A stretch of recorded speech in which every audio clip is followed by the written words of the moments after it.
ብዙ ጊዜ ሰዎች በህይወታቸው በጣም ደስተኞች ሲሆኑ ቀኑ እንዲረዝምላቸው ይፈልጋሉ፣ ግን ያጥርባቸዋል። ሰዎች በጭንቀትና በሐዘን ሲወጠሩ ደግሞ ቀኑ እንዲያጥር ይፈልጋሉ፣ ግን ይረዝምባቸዋል። ይሄ የስሜታችን ውጥረት የሚፈጥረው መቃዠት ነው እንጂ ጊዜ በራሱ ተጎትቶ ረዝሞ ማያውቅ። እግዚአብሔር የሰራት ጊዜ አትቀየርም። የጊዜያት ባለቤት እግዚአብሔር ነገሮችን በሁሉም ያከናውናል። ሁሉን ነገር ግን በህይወታችን ለበጎ ይሰራዋል። እግዚአብሔር መልካምም ቢሰጠን መጥፎም ቢሰጠን ከኛ በላይ ለኛ እርሱ ነው የሚያስብልን ነው። ለዚህ እኮ ነው መጽሐፍ በመጠን ኑሩ የሚለው። በማግኘትና በማጣት ውስጥ ሰይጣን አለ ማለት ነው። በድህነት ውስጥ ፍጹም አንገት የሚያስቆለምም ሰይጣን አለ። የለህም እኮ ትቶሃል እኮ እግዚአብሔር። ዝም ብለህ እኮ ነው ቤተ ክርስቲያን የምትሄደው። ዝም ብለሽ እኮ ነው የምትሄጂው። ይሄው ከኋላሽ ተነስታ ከሌቴት እንደደረሰች አንቺ ቆርቁዘሽ እንዲድቅቅ ያልሽው እንደ ሰይጣን በጣም ተስፋ አስቆራጭ የለም። እንክት ብለን በዛው እንድንቀር፣ ተሰብረን እንድንቀር፣ እንዳንነሳ፣ እንድንጠፋ እንድንል በደንብ ይሰራል ሰይጣን። ከፍ ስንል ደግሞ በትዕቢት በዚያው ጠፍተን እንድንቀር። ምን ትሰራለህ? ምን ጎደለብህ? ምን አጣ? ይሄንን እኮ ያገኘኸው እግዚአብሔር ሰጥቶ አይደለም። እነከሌና አታያቸውም ቤተክርስቲያን በመሄዳቸው ምን አተረፉ? አንተ ተግተህ ስለሰራህ ነው ያለፈልህ ይላል። እስክንወድቅ ድረስ ያለን ሲመስለው ሰይጣን ይንከባከበናል። ስንወድቅ ግን እርግፍ አድርጎ ይተወናል። በዚህ ዓለም ላይ እንደ ማስቲካ ተላምጠው የተተፉ እንደ ሸንኮራ ታኝከው የተበተኑ በርካታ ሰዎች አሉ፣ ሰይጣንን ተደግፈው፣ ዓለምን ተደግፈው። ስለዚህ መጽሐፍ ምን ይላል? በመጠን ኑሩ ይላል። ክርስቲያን በጣም ማግኘቱ ስለሚጎዳው ብዙ አትመኙ ነው። ማጣቱም ስለሚሰብረው ብዙ፣ በማጣት ውስጥም ደግሞ ብዙ አትሰበሩ ሲል በመጠን ኑሩ ይልና ንቁ ይላል። ምክንያቱም ይላል ባላጋራችሁ ዲያብሎስ የሚውጠውን ፈልጎ እንደሚያገሳ አንበሳ ይዞራል። ሰይጣን በሁለቱም መንገድ ይጥላል። ጠቢቡ ሰሎሞን የጸለየው ጸሎት አለ፣ ሁለቱንም አልፈልግም አለ። ልክ አሁን በመጠን ኑሩ የሚለውን ቃል ጠቢቡ ሰሎሞን አስቀድሞ ጸልዮታል። ቅዱስ ጴጥሮስ በአዲስ ኪዳን የጻፈልንን በዘመነ ብሉይ አባታችን ጠቢቡ ሰሎሞን ጸልዮታል። ምን ብሎ ነው የጸለየው? ሁለት ነገሮችን ከአንተ እሻለሁ፣ ሳልሞት አትከልክለኝ፣ ድህነትንና ባለጸግነትን ከኔ ያርቃቸው ይላል። በጣም ይገርማል። ጸሎት እንደዚህ አይነት ነገሮችን አርቅልኝ ተብሎ አይጸለይም። ግን ሰዎች በትክክል ሲገባቸው እግዚአብሔር እነሱ ስለሆነ አመስግነው መኖር አለባቸው። ይሄ በቂያችን ነው። ከምናገኘው ነገር፣ ከምናጠራቅመው ነገር፣ ከምንውለው ውሎ፣ ከምንስቀው ሳቅ፣ ከምንደሰተው ደስታ እግዚአብሔር ይበልጣል። ካጣንባቸው፣ ከተጨነቅንባቸው፣ ካዘንባቸው፣ አንገት ከደፋንባቸው ነገሮች ሁሉ በላይ የማይተወን ማን ታማኝ ነው? ስሙን ጥሩት፣ አይዟችሁ። ማን ታማኝ ነው? አንሳለመውም ብለን የተውነው መቅደስ ፈረሰ ስንባል ልባችን ይሰቀልብናል። እስራኤላውያን ከነ ኃጢአታቸው የኖሩ ነበር። መቅደሱን ረስተውት ነበረ። ደጅ አይጠኑትም ነበረ። ስለዚህ ለእንቅልፍ ተሸንፈው ለቅዳሴ የማይሄዱ የነበሩ እግሮች መቅደሱ እኮ የለም ሲባል የሚያለቅሱ በዙ። መድኃኔዓለም ከእንደዚህ አይነት ውድቀት ሁላችንን የሚጠብቀን። ሰንበትን ለሌላ ነገር የሚጠቀሙበት ሰዎች ሰንበት እንደገና የሚናፍቃቸው ሆነ። ውስተ አፍላገ ባቢሎን እየነበርነ ወበከይነ፣ በባቢሎን ወንዞች አጠገብ። ዛሬ ባቢሎን ኃጢአት ነው። ባቢሎን ክፉ ልምድ ነው። ባቢሎን ለእግዚአብሔር ያልተመቸ ውሏችን መቅደሱን እንዳንሳለም ከልክሎናል። መቅደስ የሚናፍቀን ቀን ይመጣል እኮ። ምናልባት በእኛ ምክንያት አባቶቻችን የሰሩልንን መቅደስ እንደገና መልሰን መቅደስ መስራት አንችል ቀርቶ እኛ ሳንሰራ ስንቀር ኪሳራው የበዛ ይሆናል። እግዚአብሔር ከዚህ ሁላችንን የሚጠብቀን። አንሳለመውም ብለን የተውነው መቅደስ ፈረሰ ስንባል ልባችን ይሰቀልብናል። እስራኤላውያን ከነ ኃጢአታቸው የኖሩ ነበር። መቅደሱን ረስተውት ነበረ። ደጅ አይጠኑትም ነበረ። ስለዚህ ለእንቅልፍ ተሸንፈው ለቅዳሴ የማይሄዱ የነበሩ እግሮች መቅደሱ እኮ የለም ሲባል የሚያለቅሱ በዙ። መድኃኔዓለም ከእንደዚህ አይነት ውድቀት ሁላችንን የሚጠብቀን። ሰንበትን ለሌላ ነገር የሚጠቀሙበት ሰዎች ሰንበት እንደገና የሚናፍቃቸው ሆነ። ውስተ አፍላገ ባቢሎን እየነበርነ ወበከይነ፣ በባቢሎን ወንዞች አጠገብ። ዛሬ ባቢሎን ኃጢአት ነው። ባቢሎን ክፉ ልምድ ነው። ባቢሎን ለእግዚአብሔር ያልተመቸ ውሏችን መቅደሱን እንዳንሳለም ከልክሎናል። መቅደስ የሚናፍቀን ቀን ይመጣል እኮ። ምናልባት በእኛ ምክንያት አባቶቻችን የሰሩልንን መቅደስ እንደገና መልሰን መቅደስ መስራት አንችል ቀርቶ እኛ ሳንሰራ ስንቀር ኪሳራው የበዛ ይሆናል። እግዚአብሔር ከዚህ ሁላችንን የሚጠብቀን።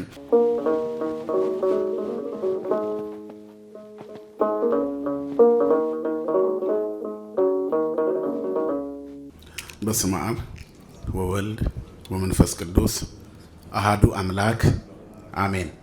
ሰላም ገብርኤል መልአክ በላይ ለማርያም ዛይረፈ ከመ እዜኑ ህዳጠ ዋኮ ትሩፈ እግዚአብሔር ሀበኒ ሲሳይ ልቡና መጽሐፈ ወአፉ የሙሴ ለእመ ኮነ ጸያፈ ጰራቅሊጦስ አሮን ይኩነኒ አፈ። ወደ እመቤታችን የመጣውን ቅዱሱን ወንጌል መልካሙን የምስራች የትውልዱን ብስራት ታላቁን መልእክት የሕይወትን ቃል የምስራቹን ድምጽ አምልቼና አስፈቼ ሳይሆን በጎልዳፋ አንደበቴ እንድመሰክር መንፈስ ቅዱስ ለኔ አንደበት ለሁላችንም ደግሞ ሰሚ ጆሮና አስተዋይ ልቦና ይሁን። ለእግዚአብሔር ጊዜ ያስፈልገዋል ብላችሁ ዋጋ ከፍላችሁ ለእግዚአብሔር ቅድሚያ ሰጣችሁ የተገኛችሁ ምእመናን ነው ምእመናት አባቶች፣ እናቶች፣ ወንድሞች፣ እህቶች፣ ህፃናት እስከ ሞት ድረስ በወደደን በመድኃኒተ ዓለም በኢየሱስ ክርስቶስ ፍጹም ፍቅር እንደምን ከረማችሁ? እንደምን ዋላችሁ? እንደምን ቆያችሁ? ለባህሪው ሽረት ለመንግስቱ መልፈት የሌለበት የዘመን ዘመናት ባለቤት የአባቶቻችን አምላክ ልዑል እግዚአብሔር ስሙ ለዘላለም የተመሰገነ ይሁን። ንጽሕተ ንጹሐን ቅድስተ ቅዱሳን ሰአሊተ ምሕረት አቁራሪተ መዓት እናታችን ድንግል ማርያም ስሟ ለዘላለም የተመሰገነ ይሁን። መላእክት፣ ቅዱሳን፣ ጻድቃን፣ ሰማዕታት እንደየክብራቸውና እንደየሞገሳቸው ክብርና ምስጋና ይድረሳቸው። በዚህች ዕለት መታሰቢያዋ የሆነ ሰማዕቷ ቅድስት አርሴማ ትንከባከበን፣ ጉባኤያችንን ጉባኤ ሐዋርያት ያደርግልን፣ ፍሬ የምናፈራበት ነፍሳት የሚድኑበት እኛም ከሞት ወደ ሕይወት የምንመለስበት ዓለሙን የምንተውበት የሰማዩን ዓለም የምንናፍቅበት ያደርግልን። እንደ እግዚአብሔር መልካም ፈቃድ የምንማማርበት የትምህርታችን ርዕስ እግዚአብሔር ሕዝቡን አይጥልም የሚል ይሆናል። ኢሳይያስ ምዕራፍ 49 ቁጥር 15 በሕይወት ውስጥ ምናልባትም ከሚያጽናኑን ቃሎች መካከል እግዚአብሔር አልተዋችሁም ብሎ የሚናገርበት ክፍል ነው። ብዙ ጊዜ ሰዎች በሕይወታቸው በጣም ደስተኞች ሲሆኑ ቀኑ እንዲረዝምላቸው ይፈልጋሉ፣ ግን ያጥርባቸዋል። ሰዎች በጭንቀትና በሐዘን ሲወጠሩ ደግሞ ቀኑ እንዲያጥር ይፈልጋሉ፣ ግን ይረዝምባቸዋል። ይሄ የስሜታችን ውጥረት የሚፈጥረው መቃዠት ነው እንጂ ጊዜ በራሱ ተጎትቶም ረዝሞም አያውቅም። እግዚአብሔር የሰራት ጊዜ አትቀየርም። የጊዜያት ባለቤት እግዚአብሔር ነገሮችን በሁሉም ያከናውናል። ሁሉን ነገር ግን በሕይወታችን ለበጎ ይሰራዋል። እግዚአብሔር መልካምም ቢሰጠን መጥፎም ቢሰጠን ከኛ በላይ ለኛ እርሱ ነው የሚያስብልን ነው። ባለቅኔውም እንደተናገረው እመኒ ትሁቦ መከራ ወሀብተ መከራ ትሁቦ እምርእሰየ ለርእሰየ አንተ ትቀርቦ የሚል አለ። ደስታንም ብትሰጠው ሐዘንንም ብትሰጠው ከኔ በላይ ለኔ አንተ ነህ የምትቀርበው ነው። ከራሳችን በላይ እግዚአብሔር ያውቀናል። ከኛ በላይ ለኛ ያስባል። ከምናስበው በላይ የሚያስብልን እግዚአብሔር ታማኝ ነው እና ስንጨነቅ የተተውን ከዚያ ውጭ ደግሞ ሳንጨነቅ ወይንም ሲሳካልን ደግሞ ሁሉን ነገር ረስተን በደስታ እንሮጣለን። ክርስቲያኖች እንደዚህ አይደለም ሕይወታቸው። መጽሐፍ ነገሮችን በመጠን እንዲመለከቱ ያስተምራቸዋል። ለዚህ እኮ ነው መጽሐፍ በመጠን ኑሩ የሚለው። በማግኘትና በማጣት ውስጥ ሰይጣን አለ ማለት ነው። በድህነት ውስጥ ፍጹም አንገት የሚያስቆለምም ሰይጣን አለ። የለህም እኮ ትቶሃል እኮ እግዚአብሔር። ዝም ብለህ እኮ ነው ቤተ ክርስቲያን የምትሄደው። ዝም ብለሽ እኮ ነው የምትሄጂው። ይኸው ከኋላሽ ተነስታ ከሌት የት እንደደረሰች አንቺ ቆርቁዘሽ እንዲድቅቅ ያልሽው እንደ ሰይጣን በጣም ተስፋ አስቆራጭ የለም። እንክት ብለን በዛው እንድንቀር ተሰብረን እንድንቀር እንዳንነሳ እንድንጠፋ ብን እንድንል በደንብ ይሰራል ሰይጣን። ከፍ ስንል ደግሞ በትዕቢት በዚያው ጠፍተን እንድንቀር ምን ትሰራለህ? ምን ጎደለብህ? ምን አጣ? ይሄንን እኮ ያገኘኸው እግዚአብሔር ሰጥቶ አይደለም። እነ ከሌና አታያቸውም ቤተክርስቲያን በመሄዳቸው ምን አተረፉ? አንተ ተግተህ ስለሰራህ ነው ያለፈልህ ይላል። እስክንወድቅ ድረስ ያለን ሲመስለው ሰይጣን ይንከባከበናል። ስንወድቅ ግን እርግፍ አድርጎ ይተወናል። በዚህ ዓለም ላይ እንደ ማስቲካ ተላምጠው የተተፉ እንደ ሸንኮራ ታኝከው የተበተኑ በርካታ ሰዎች አሉ፣ ሰይጣንን ተደግፈው ዓለምን ተደግፈው። ስለዚህ መጽሐፍ ምን ይላል? በመጠን ኑሩ ይላል። ክርስቲያን በጣም ማግኘቱ ስለሚጎዳው ብዙ አትመኙ ነው። ማጣቱም ስለሚሰብረው ብዙ በማጣት ውስጥም ደግሞ ብዙ አትሰበሩ ሲል በመጠን ኑሩ ይልና ንቁ ይላል። ምክንያቱም ይላል ባላጋራችሁ ዲያብሎስ የሚውጠውን ፈልጎ እንደሚያገሳ አንበሳ ይዞራል። ሰይጣን በሁለቱም መንገድ ይጥላል። ጠቢቡ ሰሎሞን የጸለየው ጸሎት አለ፣ ሁለቱንም አልፈልግም አለ። ልክ አሁን በመጠን ኑሩ የሚለውን ቃል ጠቢቡ ሰሎሞን አስቀድሞ ጸልዮታል። ቅዱስ ጴጥሮስ በአዲስ ኪዳን የጻፈልንን በዘመነ ብሉይ አባታችን ጠቢቡ ሰሎሞን ጸልዮታል። ምን ብሎ ነው የጸለየው? ሁለት ነገሮችን ከአንተ እሻለሁ፣ ሳልሞት አትከልክለኝ፣ ድህነትንና ባለጸግነትን ከኔ ያርቃቸው ይላል። በጣም ይገርማል። ጸሎት እንደዚህ አይነት ነገሮችን አርቅልኝ ተብሎ አይጸለይም። ግን ሰዎች በትክክል ሲገባቸው እግዚአብሔር እነሱ ስለሆነ አመስግነው መኖር አለባቸው። ይሄ በቂያችን ነው። ከምናገኘው ነገር ከምናጠራቅመው ነገር ከምንውለው ውሎ ከምንስቀው ሰዓት ከምንደሰተው ደስታ እግዚአብሔር ይበልጣል። ካጣንባቸው ከተጨነቅንባቸው ካዘንባቸው አንገት ከደፋንባቸው ነገሮች ሁሉ በላይ የማይተወን ማን ታማኝ ነው? ስሙን ጥሩት፣ አይዟችሁ። ማን ታማኝ ነው? እግዚአብሔር። እግዚአብሔር ታማኝ ነው። ስለዚህ መከራም ቢደርስብን ከሰው የበለጠ አይደርስብንም ነው። ለሰው ሁሉ ከሚሆነው በቀር ገና ብዙ መከራ አልደረሰባቸውም ይላል ቅዱስ ጳውሎስ በቆሮንቶስ መልእክቱ። ነገር ግን ከሚቻላችሁ መጠን ይልቅ ትፈተኑ ዘንድ እግዚአብሔር የታመነ ነው፣ ትታገሱም ዘንድ እንድትችሉ ከፈተናው ጋር መውጫውን ያዘጋጅላችኋል ይላል እና ለሚደርሱብን መከራዎችና መገፋቶች መውጫ አለው እግዚአብሔር። ለሚደርስብን ሐዘን አንገት ለሚያስደፋን መውጫ አለው። ትልቁ ጸሎት ግን የመጀመሪያው ጸሎት ሰዎች እግዚአብሔር እጅ ላይ መሆናቸውን የሚያሳምን ብርታት እንዲኖራቸው ነው መጸለይ። ምክንያቱም መከራ ውስጥ በገባን ጊዜ አዝነን ስንደሰት እንረሳዋለን እግዚአብሔር እጅ ላይ ካልሆነን። የሰው ልጆች ሲሳካላቸው እኔ ለፋሁ ይላሉ። መከራ ሲገጥማቸው መድኃኔዓለም ምን አድርጌ ነው እዚህ ውስጥ የከተትከኝ ይላሉ። እግዚአብሔር የሌለበት ሕይወት በማግኘት መካድ በማጣት ማማረር ይበዛበታል ማለት ነው። በመጠን ኑሩ የሚለው ይሄንን ነው። ሶሎሞንም የለመነው ይሄንን ነው። ሁለት ነገሮች ካንተ ሻለሁ፣ ሳልሞት አትከልክለኝ ይላል። ድህነትና ባለጸግነትን ከኔ ላይ ያርቃቸው። ጠግቤ እግዚአብሔር ማን ነው እንዳልል አድርገኝ፣ በመጠን የምኖር አድርገኝ ሲል፣ ተርቤ ደግሞ የእግዚአብሔርን ስም በከንቱ እንዳልጠራ፣ እንዳልሰርቅ፣ እንዳልዘርፍ፣ ደም እንዳላፈስ፣ በተንኮልና በማይገባ ስፍራ ላይ ለሆዴ ብዬ እንዳልወድቅ እግዚአብሔር ሆይ ድህነትን ከኔ ያርቅልኝ። ጠግቤ እንደ ፈርዖን እግዚአብሔር ማን ነው እንዳልል ባለጸግነትን ከኔ ላይ ያርቅልን። መድኃኔዓለም ሁለቱንም ያርቅልን። ስለዚህ በሁለቱም ውስጥ እግዚአብሔር ከሌለ ኪሳራ ነው። ምን ማለት ነው? ድሃ ሆኜ ልኑር ማለትም አይደለም፣ ባለጸጋም ሆኜ ልኑር ማለት አይደለም። ሁለቱን አጥቼ በመጠን ልኑር ማለት አንተ ከድህነትም በድህነት ውስጥ መከታ ነህ፣ በባለጸግነት ውስጥ ደግሞ ከባለጸግነት ትበልጣለህ ነው። ትልቁ መልእክቴ ነው። ጽዮን እግዚአብሔር ትቶኛል አለች ይላል መጽሐፍ። እግዚአብሔር ትቶኛል፣ ረስቶኛል አለች። ጥሎኛል፣ አያውቀኝም፣ እግዚአብሔር ተውቶኛል፣ ጌታዬም ጥሎኛል አለች ይላል ትንቢተ ኢሳይያስ ምዕራፍ 49 ቁጥር 15 ሲጀምር። ከዚያ በኋላ እግዚአብሔር ምን ያላል? ትረስእኑ ብእሲት ጓላ፣ በእውነት ሴት ልጅ ልጇን ትረሳለችን ይላል። ወኢትምህርኑ ዘወለደትም ከርሳ፣ ከሆዷ የወጣውን አምጣ የወለደችውን 9 ወር ከ5 ቀን በማኅፀኗ የተሸከመችውን ኋላም ጡቷን አጥብታ ያሳደገችውን ከውስጧ ያለውን ወተት እየጠጣ ያደገውን ልጇን የማኅፀኗን ፍሬ እናት ትረሳለችን ይላል። ወእመኒ ረስአት ብእሲት ዘንተ አንሰ ኢይረሳኪ ለጽዮን ኢየሩሳሌም ይላታል። የታሪኩ መነሻ እስራኤል ውድቀት በዝቶባቸው ነው። የውድቀታቸው መነሻ ደግሞ ትዕቢትና ኃጢአታቸው ነው። ሰው ለምን ይወድቃል? እግዚአብሔርን ሲያጣ። ሞታ ለነፍስ ርሂቅም እግዚአብሔር ነው። የነፍስ ሞቷ ከእግዚአብሔር መራቅ ነው። ሰው የሚወድቀው እግዚአብሔርን ሲያጣ ነው። በእግዚአብሔር እጅ ከሆነ ግን ምን ይላል? ቢወድቅም ይነሳል። እመኒ ወደቁ ትነሳ ወእመኒ ወርቁ ውስተ ጽልመት እግዚአብሔር ያብርህ ሊተ። ብወድቅ እነሳለሁ፣ በጨለማ ብመላለስ እንኳን ማን ያበራልኛል? መልሱልኝ ብያቸዋል። ማን ያበራልኛል? እግዚአብሔር ስሙን በደንብ ጥሩ ስትጠሩት፣ በጨለማም ብመላለስ እግዚአብሔር ያበራልኛል። ብርሃኔ ነው፣ ነብዩ ነው አይደል ያለው?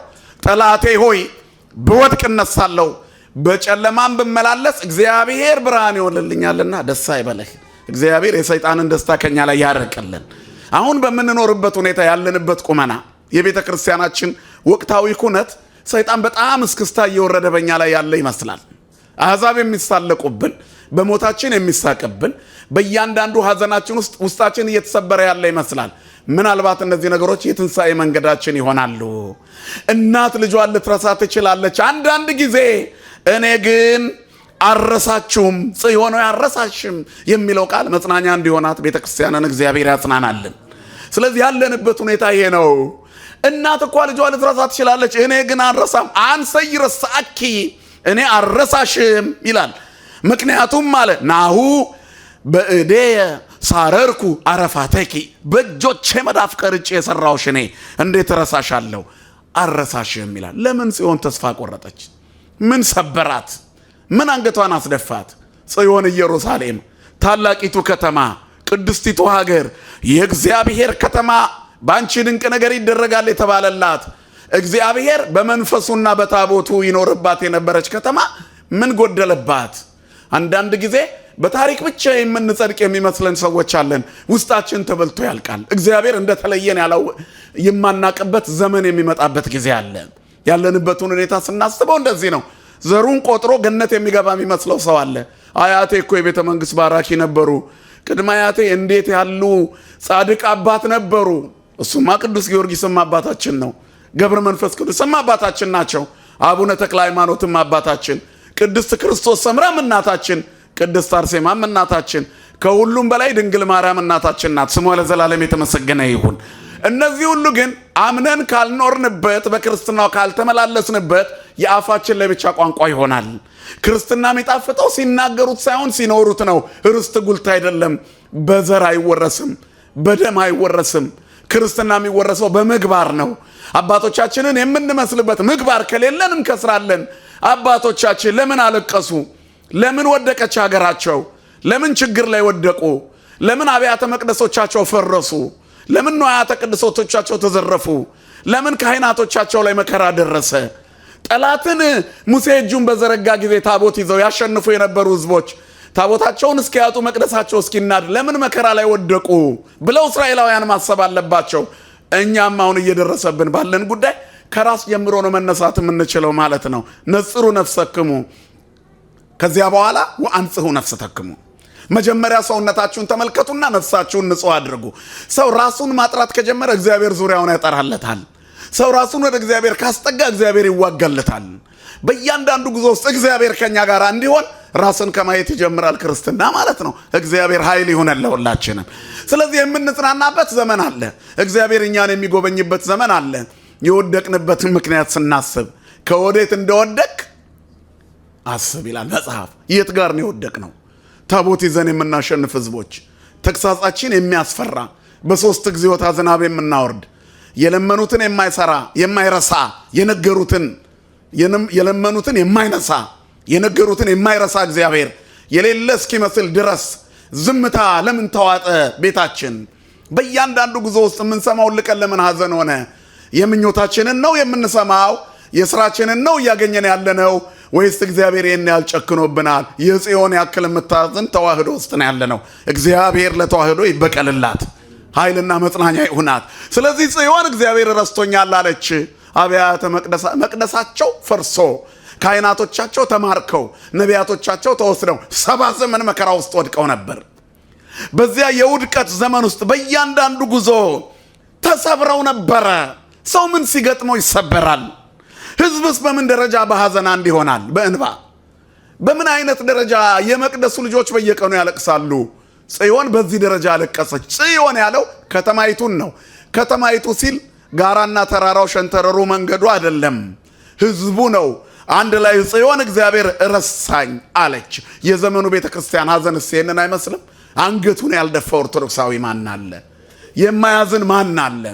መከራስ ያልጎበኘው ማን አለ? በውስጥ ፍርሃት ይላል ቅዱስ ጳውሎስ፣ በውጭ ፍርሃት፣ በዘመዶቼ ዘንድ ፍርሃት፣ በሌሎች ዘንድ ፍርሃት ይላል። እነዚህን ሁሉ ነገሮች ሳልቆጥር ግን ይላል የደረሰበትን መከራ ይቆጥርና ከምንም በላይ ደግሞ የሚያስጨንቀኝ የቤተክርስቲያን ጉዳይ ነው ይላል። የራሳችንን አጀንዳ እንኳን ሳንጨርስ የመቅደሳችን ጉዳይ እጅግ የሚያስጨንቅ ሆኗል። ይሄም ዘመን ያልፋል። መድኃኔዓለም በሰላም ያሳልፍልን። ስለዚህ እስራኤል የእግዚአብሔር ሕዝብ ነው። ተማረከ።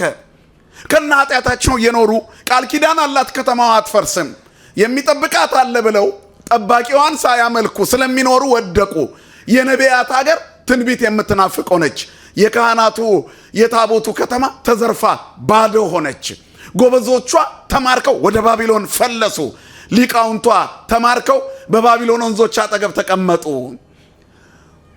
ውስተ አፍላገ ባቢሎን ህየ ነበርነ ወበከይነ ሶበ ተዘከርናሃ ለጽዮን። በጣም ልብ የሚነካ ቃል ነው።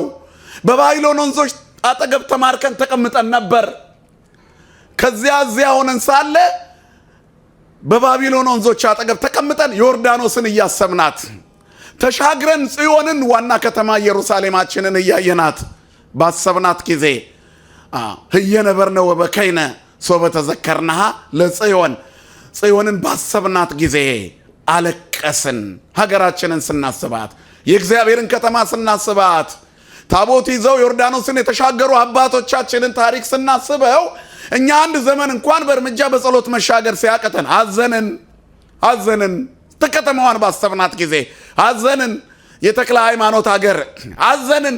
ገዳሙን የምንሳለምበት ፍርሃት ሲገጥመን አለቀስን። በባቢሎን ወንዞች አጠገብ ተሻግረን የአሕዛብን ፈንጠዝያ እያየን የጨካኞቻችንን ፉጨት እየሰማን በዚያ የማረኩን ሰዎች በዚያ የጽዮንን መዝሙር ዘምሩልን፣ የሀገራችሁን መዝሙር ዘምሩ ብለው ጠየቁን። እንዴት በምድረ ነኪር በባዕድ ሀገር የሀገራችንን መዝሙር እንዘምራለን አልን ይላል። ከዚያ በኋላ አለ ዳዊት እመሰረሳይኩኪ ኢየሩሳሌም ለትርሳኔ ማነየ። በምርኮ ውስጥ እንኳን ብሆን፣ በመከራ ውስጥ እንኳን ብንሆን፣ በባቢሎን ወንዞች አጠገብ እንኳን ብንወድቅ፣ የነቢያት ድምፆቻቸው እንኳን ቢጠፋብን፣ አባቶቻችን የጨከኑባቸው አባቶቻችን ነቢያት ቢጠፉ እንኳን፣ የእግዚአብሔርን ቃል የሚያደርስልን ሰው እንኳን ብናጣ፣ መቅደሳችን ቢፈርስ እንኳን፣ መሰንቆቻችን በ20 ዛፎች ላይ ተተክለው ተንጠልጥለው ቢቀሩ እንኳን እመሰረሳይኩኪ ኢየሩሳሌም ለትርሳኔ ማነየ። ኢየሩሳሌም ሆይ ብረሳሽ ቀኜ ትርሳኝ። ቤተ ክርስቲያኔ ሆይ ብረሳሽ ንገሩኝ እንጂ ቀኜ ትርሳኝ። እሳት ሲነድብሽ በቪዲዮ እያየው ብረሳሽ ንገሩኝ፣ ቀኜ ትርሳኝ። ካህናቶችሽ ሲታረዱ እያየው ብረሳሽ ምን ትርሳኝ? ቀኜ ትርሳኝ ለትርሳኔ ማነየ አሉ። ይሄ የነቢያት ጩኸታቸው ነው። የአባቶቻችን ጩኸታቸው ነው።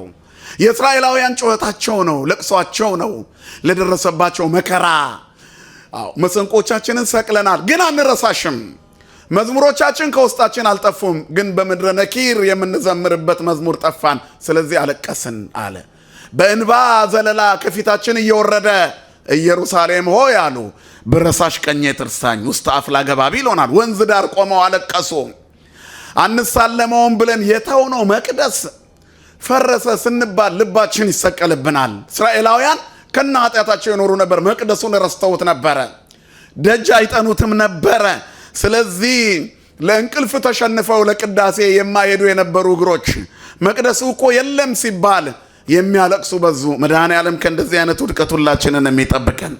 ሰንበትን ለሌላ ነገር የሚጠቀሙበት ሰዎች ሰንበት እንደገና የሚናፍቃቸው ሆነ። ውስተ አፍላገ ባቢሎን እየነበርነው በከይነ በባቢሎን ወንዞች አጠገብ። ዛሬ ባቢሎን ኃጢአት ነው። ባቢሎን ክፉ ልምድ ነው። ባቢሎን ለእግዚአብሔር ያልተመቸ ውሏችን መቅደሱን እንዳንሳለም ከልክሎናል። መቅደስ የሚናፍቀን ቀን ይመጣል እኮ። ምናልባት በእኛ ምክንያት አባቶቻችን የሰሩልንን መቅደስ እንደገና መልሰን መቅደስ መስራት አንችል ቀርቶ እኛ ሳንሰራ ስንቀር ኪሳራው የበዛ ይሆናል። እግዚአብሔር ከዚህ ሁላችንን የሚጠብቀን። ስለዚህ ጽዮን ይላል ምርኮኛዋ አለቀሰች፣ እግዚአብሔር ጥሎኛል አለች። ጽዮን አለች እግዚአብሔር ትቶኛል፣ ረስቶኛል። አስደናቂው የእግዚአብሔር ምላሽ ደስ ይላል። አምጣ የወለደች እናት ልጇን ልትረሳ ትችላለችን አለና፣ አዎ እሷ ትረሳ ይሆናል አለ። ልጆቻቸውን ከወለዱ በኋላ የመጀመሪያው ስሜት ህመምና ቁስል ስለሆነ ጥለው የሚጠፉ እናቶች አሉ። ከተወሰነ ቀናት በኋላ ሲባንኑ በዛው የሚያብዱ አሉ። በታሪክም እናውቃቸው አይደል? የሚቀውሱ አሉ። የእናትነቱ ስሜት ለልጆቻቸው ሙቀታቸውን ሊሰጡት ሲያስቡ፣ ከእንቅልፋቸው ሲነቁ፣ ከህመማቸው ሲነቁ፣ ያቀውስ ከነበረው የምጣርና ጩኸት ሲነቁ የጣሉትን ልጅ ፈልገው ያጡታል። ከዚያ ያብዳሉ። እግዚአብሔር ከዚህ ይሰውረን። ስለዚህ አንዳንድ ልጆቻቸውን የሚጥሉ ሰዎች አሉ። እኔ ግን አረሳሽም እሷ ትረሳ ይሆናል። አንሰ ይረሳኪ እግዚአብሔር አረሳሽም። እግዚአብሔር አይረሳም፣ ህዝቡን አይጥልም። የሚደርሱብን መከራዎች በቤታችን፣ በኑሯችን፣ በሀገራችን፣ በመቅደሳችን፣ በተዋሕዶ ሃይማኖታችን የሚደርሱ መከራዎች እግዚአብሔር እኛን የተወበት ሳይሆን የሚያስተምርበት እንዲሆን የአምላክ ፈቃድ ይሆንልን። ስለዚህ አልተውሽም አለ። ከእናት ሁለት ነገሮች ተናገረ። ከእናት በላይ በሆነ ፍቅር እወድሻለሁ። ከዚያስ በእጆቼ መዳፍ እነሆ የቀረጽኩሽ እኔ ነኝ። ታሪኮችሽን እመልሳለሁ፣ ሁሉ ነገርሽን አስተካክልልሻለሁ አለ። እግዚአብሔር አይጥልም፣ ህዝቦቹን አይተውም። በእያንዳንዱ ጉዞ ውስጥ እግዚአብሔር መዳፉ አለ። በእያንዳንዱ የህይወታችን ጉዞ ውስጥም የእግዚአብሔር እጅ አለበት። ዛሬ ለደረስንበት ደረጃ እግዚአብሔር ስላረሳን የደረስንበት ነው። እኛ ረስተነዋል። የጸለይነው ጸሎት ውጤት ነው አሁን ያለንበት ቁመና። እንድንኖር የተመኘነው የልጅነታችንን ምኞት ነው የሚያኖረን። እግዚአብሔር ከምኞቱ ህዝቦቹን አይከለክልም ይላል መጽሐፍ። ክብርና ምስጋና ለአምላካችን ይሁን። ስለዚህ አሁንም እግዚአብሔር ህዝቡን አይጥልም። ግን ህዝቡ የሱ እንዲሆን የሚፈልግበት መንገድ አለ። 70 ዘመን የተቆጣቸውን እስራኤላውያንን የመከራቸው ዘመን ሲያበቃ የሚጥሉትን ጥለው የሚይዙትን ይዘው ክብራቸውን ጠብቀው የኢየሩሳሌማዊ መልካቸውን ሳይለውጡ ወደ ሀገራቸው እንዲገቡ አደረጋቸው። ክብርና ምስጋና ለስሙ ይሁን። ስለዚህ በእያንዳንዱ ጉዞ ውስጥ ደካሞች ብንሆን፣ ሰባሮች አቅም የሌለን ብንሆን እግዚአብሔር በእኛ እንዲሰራ በእያንዳንዱ ጉዞ ውስጥ እግዚአብሔር ታማኝ ነው። የማይተው እግዚአብሔር፣ የማይጥል እግዚአብሔር በመጽሐፍ ቅዱስ ውስጥ ታሪካቸውን የቀየረላቸው፣ ህይወታቸውን ያስተካከላቸው፣ ከወደቁበት ያነሳቸው፣ ከተረሱበት ያስታወሳቸው እግዚአብሔር በርካታ ሰዎች አሉ። ዳዊት እንደሚናገረው እግዚአብሔር ያነስኦሙ ለእለ ወድቁ፣ በመጽሐፍ እግዚአብሔር የወደቁትን ያነሳቸዋል ይላል። ክብርና ምስጋና ለአምላካችን ይሁን። መጽሐፍ ሳሙኤል ምዕራፍ 4 ላይ የአንድ ሰው ታሪክ እንመለከታለን። ይሄ ሰው የዮናታን ልጅ የሳኦል የልጅ ልጅ ነው። በዚያ ዘመን በነበረው የመጀመሪያው የእስራኤል ንጉሥ የእስራኤል የልመና ውጤት ነበር። አንዳንድ ጊዜ እግዚአብሔር ለምነ ነው ልመናችን ትክክል ሳይሆን ሲቀር የሚሰጠን ስጦታ ለጥቅማችን ሳይሆን ለጉዳታችን የሚሆንበት ጊዜ አለ። እግዚአብሔርን በጣም ጠይቀ ነው በጣም ለምነ ነው ከዚያ በኋላ የሚደርሰው የልመናችን ውጤት ጸጸት ውስጥ የሚከተን እንዳይሆን አምላካችን እግዚአብሔር ይርዳን። ይሄንን ታሪክ ከመናገሬ በፊት በዚህ በመኃልየ ጽጌ ውስጥ ከሚነገረው የጸሎት ክፍል የአንድ ሰው ታሪክ አለ። አውሎጊስ የሚባል የአንድ ሰው ታሪክ። አውሎጊስ የሚባል ሰው ድንጋይ እየፈለጠ በሚያገኛት ጥቂት ገንዘብ ድሆችን እየረዳ እየመጸወተ ለዕለት ጉርሱ እያገኘ የሚኖር የቀን ሰራተኛ ለእግዚአብሔር ታማኝና ጸሎተኛ ነበር። አባ ዳንኤል የሚባል ጻድቅ አባት የዚህን ሰው ሁኔታ አይቶ እግዚአብሔርን ለመነው ይላል።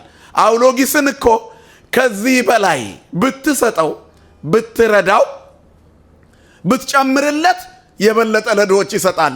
ለምን በዚህ ድንጋይ እየፈለጠ እድሜ ልኩን ያላቅሙ እንዲኖር፣ በጉልበት እንዲኖር፣ በመከራ እንዲኖር ለምን ታደርገዋለህ ብሎ ለመነለት ይላል። እናም እግዚአብሔር ለዳንኤል ምን አለው? አውሎጊስ እኮ በዚህ ኑሮው አልተማረረም፣ ጨምርልኝም አላለኝም። ደግሞ በመጠኑ እንዲኖር የምሰጠው እኔ ነኝ። ለአውሎጊስ ከሱ በላይ እኔ አስብለታለሁ ተዋለው አባ ዳንኤልን። አባ ዳንኤል ግን ዕለት ዕለት ጸሎቱን ስለ ራሱ ትቶ ስለ አውሎጊስ ሆነ። ጌታ ሆይ ለአውሎጊስ ስጠው፣ ጌታ ሆይ ለአውሎጊስ ስጠው፣ ጌታ ሆይ ለሱ ስጠው፣ ለሱ ስጠው እያለ ለመነ። ከዚያ በኋላ የዳንኤል ጭቅጭቅ ስለበዛበት እግዚአብሔር ያንን የመሰለ ጻድቅ ሁለመናውን እንዳይረሳ አውሎጊስን ሀብታም አደረገው ይላል። አንድ ቀን ድንጋይ ለመፍለጥ ሄዶ ሲፈነቅል ወርቅ የተሞላ ማሰሮ አገኘ። ከዚያ ያን ማሰሮ ተሸክሞ ሄደና የዋህ ስለሆነ ለንጉሱ ሰጠው። እንዴት አይነት ታማኝ ቢሆን ነው ብሎ በሀገሩ ሁሉ በሚያስተዳድርበት የቤቱ ግምጃ ቤት ላይ ሾመው። አውሎጊስ በጣም ሀብታም ሲሆን ድሆችን ረሳ። ያ በር እያንኳኳ ውሃ እየቀዳ ሚሰጥ፣ ከአቅሙ ላይ ገንዘብ እያነሳ ሚሰጥ የነበረው ሰው ድሆችን ረሳ። እግዚአብሔርን የምንረሳበትን ባለጸግነት መድኃኔዓለም ከኛ ላይ ይንሳል። አንዳንድ ጊዜ የሚደርሱብን ችግሮች ከቅብጠታችን ብዛት እንዳይሆን ራሳችንን ማየት ጥሩ ነው። ራሳችሁን ተመልከቱ። ከዚያ በኋላ አጥሩ ነው። የቆሸሽኩት የት ጋር ነው? የት ጋር ነው የወደቅኩት? የተበላሸሁት የት ጋር ነው? የተዛነፍኩት የት ጋር ነው? የአባቶቼ መስመር የጣስኩት የት ጋር ነው? የክርስትናዬ ሽታና መዓዛ እየደበዘዘ የመጣው ከመቼ ጀምሮ ነው? እኔ እንዲህ አይነት ባህሪ ያፈራሁት ከመቼ ጀምሮ ነው?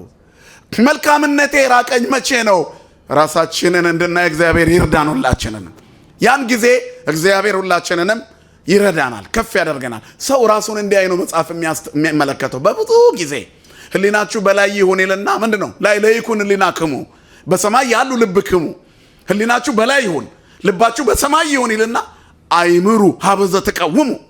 የቆማችሁበትን ቦታ አስተውሉ። ምን አይነት ጫማ ላይ ነው የቆምከው ወንድሜ?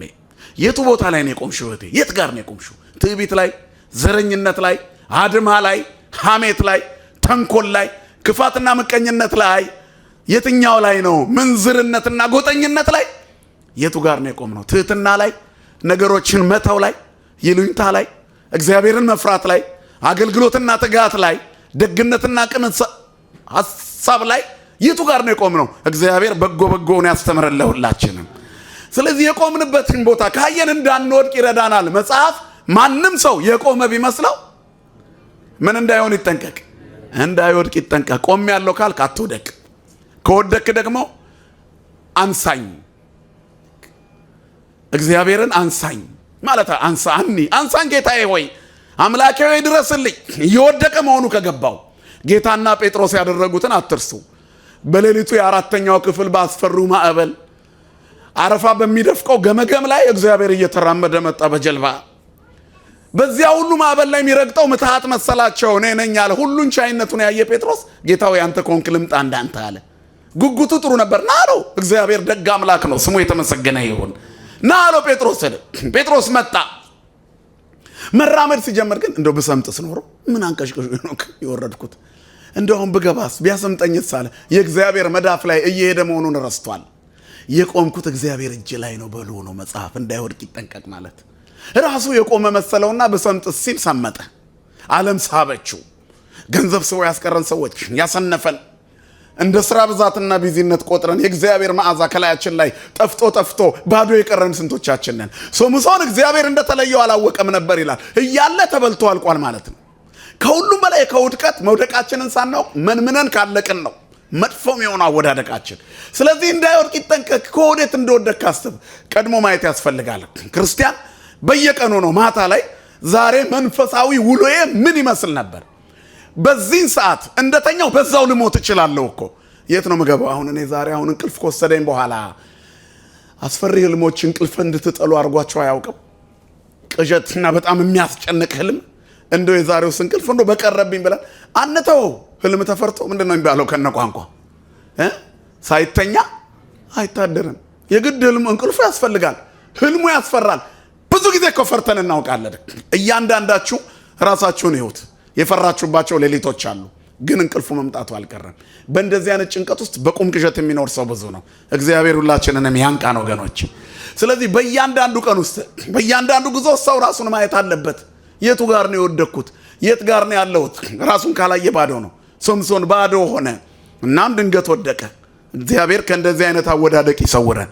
ስለዚህ እግዚአብሔር እንደተለየው ያላወቀ የወደቀ ሰው በርካታ አለ። ለምን? በእግዚአብሔር እጅ ላይ ነኝ ብሎ ራሱን ስላላሰበ። በጊዜው ከፍ እንዲያደርጋችሁ እንዳትወድቁ ከኃይለኛው ከእግዚአብሔር እጅ በታች ራሳችሁን አዋርዱ። እርሱ ስለ እናንተ ያስባል። ከእናት ልጅ በላይ ያስባል። እናት ልጇን ከምታስታውሰው በላይ እግዚአብሔር ከእናት ልጅ በላይ በሆነ ፍቅር ያስባል። ክብርና ምስጋና ለስሙ ይሁን። ስለዚህ እኔ ለእግዚአብሔር ከእናት ልጅ በላይ የሚወደኝ ከእናት በላይ ውድ በሆነ ፍቅር እግዚአብሔር የሚወደኝ ልዩ ፍጡር ነኝ በል። ለራስ ክብር መስጠት የሚጠይቀው ትልቅ ነገር ነው። ዋጋ መስጠት። ኃጢአተኛም ብሆን ደካማም ብሆን እግዚአብሔር አባቴ ነው። እመኒ ወደቅሁ እትነሣ፣ ብወድቅ እነሳለሁ። የማይጨክን አባት አለኝ። ጴጥሮስ ይሄን ያደረገው መንሸራተት ጀመረ። እምነት ማጣት ያንሸራትታል። ጥርጣሬ ያንሸራትታል። ስንፍና ያንሸራትታል። ለእግዚአብሔር ጊዜ ያለመስጠት ያንሸራትታል። ስጋዊነት ያንሸራትታል። ዝሙት ያንሸራትታል። ዘረኝነት ያንሸራትታል። ስንፍና ያንሸራትታል። እያንዳንዱ ነገር ውስጥ ማጉረምረም ያንሸራትታል። ዳተኝነት ያንሸራትታል። ከዚህ ሁሉ ይሰውረን መድኃኔዓለም። ስለዚህ መንሸራተት ሲጀምር ገባ። ልትውጦ ስትል ባህሩ ጌታ ሆይ አንሳኝ አለ። አንሳኝ በሉት እግዚአብሔርን። የት እንደወደቅንም እንድናውቅ የሚፈልገው አንሳኝ እንድንለው ነው። እግዚአብሔር ሆይ አንሳኝ፣ አትተወኝ፣ አትጣለኝ። ያኔ እግዚአብሔር አይጥልም። የማይጥል አምላክ ሁላችንን የሚጠብቀን። ስለዚህ ለእያንዳንዳችን እግዚአብሔር ዋጋ አለው ነው እና በመጽሐፍ ውስጥ ቤተ መንግስት ይኖር የነበረ ሰው አንድ የሆነ በረሃ ምንም የሌለበት ምርት የሌለበት ልምላሜ የሌለበት የግጦሽ ሳር የሌለበት የሚበላ መኖ የሌለበት ቦታ ወድቆ እግዚአብሔር ሲያነሳው እናያለን። እግዚአብሔር ሕዝቡን አይጥልም። ክብርና ምስጋና ለስሙ ይሁን። ይሄ ሰው ሜምፊቦስቴ ይባላል። የዳዊት እጅግ የልብ ጓደኛ የነበረ የዮናታን ልጅ ነው። ዮናታን የሳኦል ልጅ ነው። ሳኦል መንግስቱ ከእግዚአብሔር ይሁን እንጂ በሕዝብ ንጭንጭ የመጣ ነው። በዘመነ መሳፍንት እግዚአብሔር ሕዝቡን በፍቅር ይገዛ ነበር። እግዚአብሔር እየገዛን እያለ ወደ ገንዘባችን ስናዘነብል አቅም አንሶናል። ልጆች ሆነን ከመሬት ላይ አንስተን እንበላ ነበረ አይደል? አሁን ደግሞ ንጹህን በልተን እያመመን ነው። ትምክህታችን በንጽህናችን ላይ ስለሆነ፣ ያን ጊዜ ግን እይታችን እግዚአብሔር ላይ ስለሆነ ከመሬት ላይ አንስተን በልተን የማንታመመው ያ ጨጓራ የተለየ ሆኖ አይደለም። ስናድግ አብሮን ያደገው ውስጣችን የነበረ ጨጓራ ነው። ኩላሊታችንም ልባችንም ያው ነው። ጥርሳችንም ያው ነው። ነገር ግን ቴስታችንን የቀየረው ፍርሃታችን ነው። ወይንም ዓለም ላይ ያለ ትምክህታችን እንሰማች። አንዳንድ ጊዜ በጣም ጤነኛ ሰው ድንገት እድሜው የሚያጥርበት ጊዜ እኮ አለ። እግረ መንገድ ሐኪሙ ሄዶ ሲያናግረው አልቀሃል ካለው ሐኪሙ በተበላሸ መሳሪያ መርምሮት ሊሆን ይችላል። ወይንም ሁኔታዎች ጥሩ ሳይሆኑ አጋጣሚዎች ሆነው ሊሆን ይችላል። ቆመ መሄድ ይደንቃል ካሉት ድቅቅ ይላል በዛው በደነጋጤ። ዓለምን ሰምተን ከመደናበር መድኃኔዓለም ይጠብቀን። ስለዚህ የቆመ እንዳይመስለው ሰው ከመሰለው ደግሞ አይ እንዳልወድቅ በእግዚአብሔር መዳፍ ላይ ነኝ ይበል።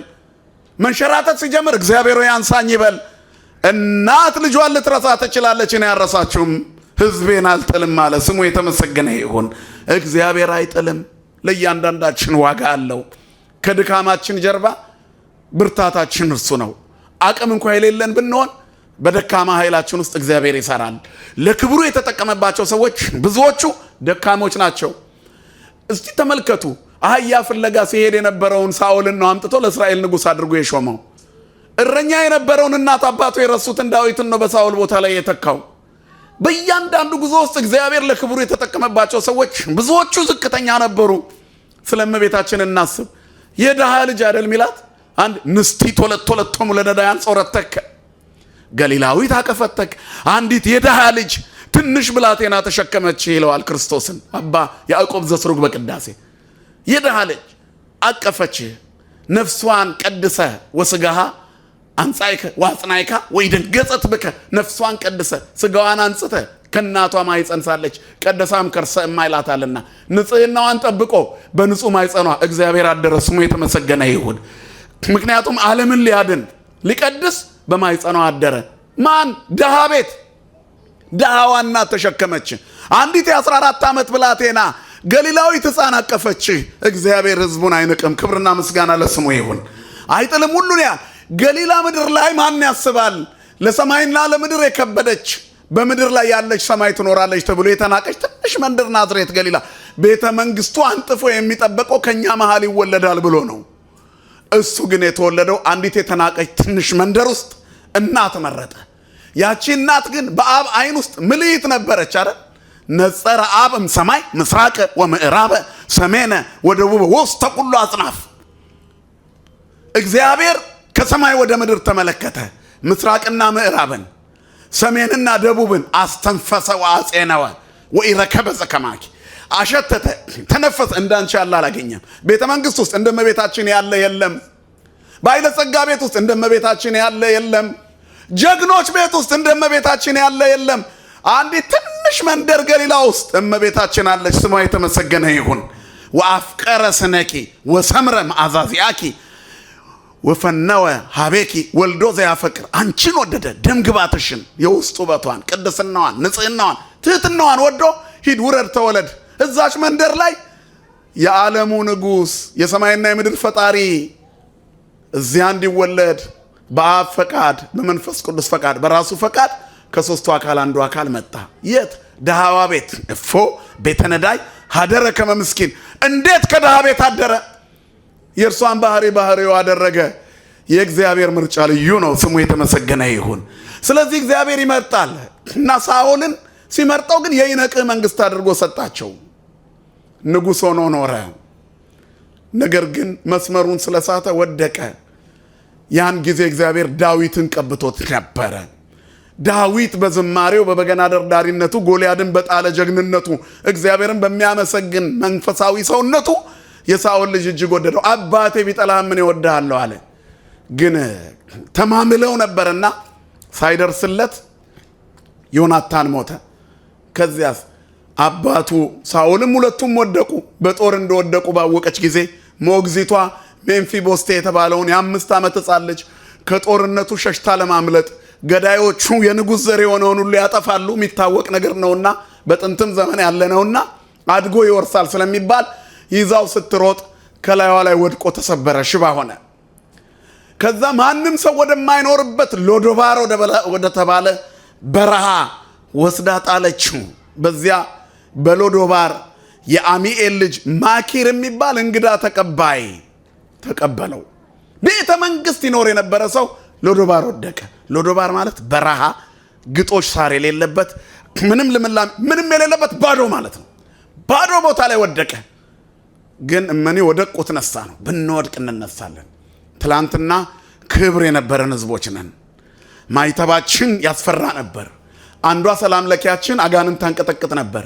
ጸበላችን ጠብ ያለበት ሰይጣን አይከርምም ነበር። አሁን ግን ሰይጣን በቁሙ የመጣ እስኪመስል ድረስ ታቦታችን ተንቆ መቅደሳችን ተንቆ እንኖር ይሆናል። ይህም ዘመን ያልፋል። ዛሬ ሎዶባር ውስጥ ትሆናለች ቤተ ክርስቲያን። እግዚአብሔር ህዝቡን አይጥልም የሚያስታውስበት ዘመን አለ። ስሙ የተመሰገነ ይሁን።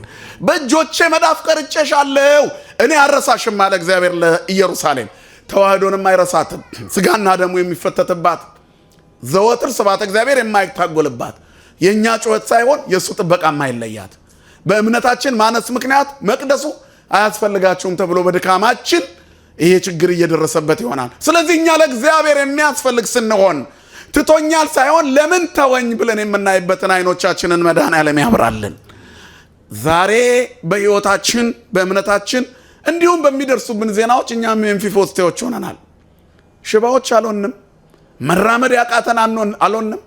ምን መስራት እንደሚገባን ግራ የገባን ሰዎች አልሆንም። ክርስቲያኖች ሆነናል። የዕለት ተዕለት ገጠመኞቻችን የምንሰማው ዜና በሕይወታችን በኑሯችን ውስጥ ፈቀቅ የማይል ስጋታችን ትንሽ ከፍ አልን ስንል ደግሞ የሞት ፍርሃት፣ ህመሙ፣ በሽታው፣ ነገ የሚወጣው ፀሐይ ራሱ እኮ እንደው አንዳንድ ጊዜ በጣም የሚያስፈራ ሆኗል። የሚዘንበው ዝናብ ትክክል ውሃ ነው ወይስ መርዝ ነው ብለን የምንፈራባት ዓለም ላይ መኖር ጀምረናል። መድኃኔዓለም ለሁላችንም እውነት መጽናናቱን ያድለን። እግዚአብሔር ይጠብቀናል ካልን ግን እንኖራለን። ስለዚህ ሰው ሃይማኖቱን የሚያጠነክርበት ጊዜ አሁን ነው። የጥሪው ሰዓት የደረሰበት፣ ዓለም የጨከነችበት፣ ሃይማኖት ትርጉም ያጣበት፣ ፈሪሃ እግዚአብሔር የጠፋበት፣ ስልጣኔ እግዚአብሔርን መናቅ በሆነበት ዓለም ላይ ሰዎች እግዚአብሔርን የያዙት ያኔ ቢወድቁ ይነሳሉ። መጠጊያቸው ይሁን ማደሪያቸው ይሆናል ነው የሚለው መጽሐፍ። ምንድነው? ዘይሃድር በረድኤተ ልዑል ወይነብር ውስተ ጽላሎቱ ለአምላከ ሰማይ። በልዑል መጠጊያ የሚኖር ሁሉን በሚችል አምላክ ጥላ ስር ያድራል። በቃ በሐዘንም ቢሆን በደስታ በማግኘትም ቢሆን በማጣት በለቅሶም ቢሆን በሳቅ በመልበስም በመራቆትም በጤናም በበሽታም መመኪያችን ማን ይሁን ወገኖች? እግዚአብሔር ይሁን ነው። ብንታመም እግዚአብሔር ይሁን ከኛ ጋር። አይኩትወ በእንተ ኩሉ ነው። ተፈስሑ በኩሉ ጊዜ ወጸልዩ ወትረ። አይኩትወ ለእግዚአብሔር በእንተ ኩሉ ዘገብረ። እግዚአብሔርን በስራ ሁሉ አመስግኑት። ሐዘን ላይ ብትሆኑ አመስግኑት። ብትታመሙ አመስግኑት። ሞት ወደ እናንተ እንኳ ቢመጣ ተሻግራችሁ ትኖራላችሁ። እኛ ተሻግረን የምንኖር ህዝቦች ነን። ይሄ ዓለም የምንታይበት ዓለም ነው። አንቆይም። እዚህ እንደ መጠለያ ጣቢያ ቁጠሩት። መጠለያ ጣቢያ ውስጥ ነው ያለ ነው። የተወሰነ እድሜ ነው። ዘመኑ የተወሰነለት ሰው ነው አሁን ያለው ምድር ላይ ያለው ሰው። ተሻግሮ ግን እስከ በሌለው ፍጻሜ በደስታ እንኖራለን። አምላካችን ታማኝ ነው። ስሙ የተመሰገነ ይሁን። ሴት እንኳ በማይጸና ያለው ከማይጸና የወጣው ልጅ ልትረሳ ትችላለች። እኔ አረሳም። አይምሮ አንስታ ልትረሳ ትችላለች። ህመም ጸንቶባት ልትረሳ ትችላለች። ጨክና ልትረሳ ትችላለች። ወልዳ ራሷን ስትጥላ ልትረሳ ትችላለች።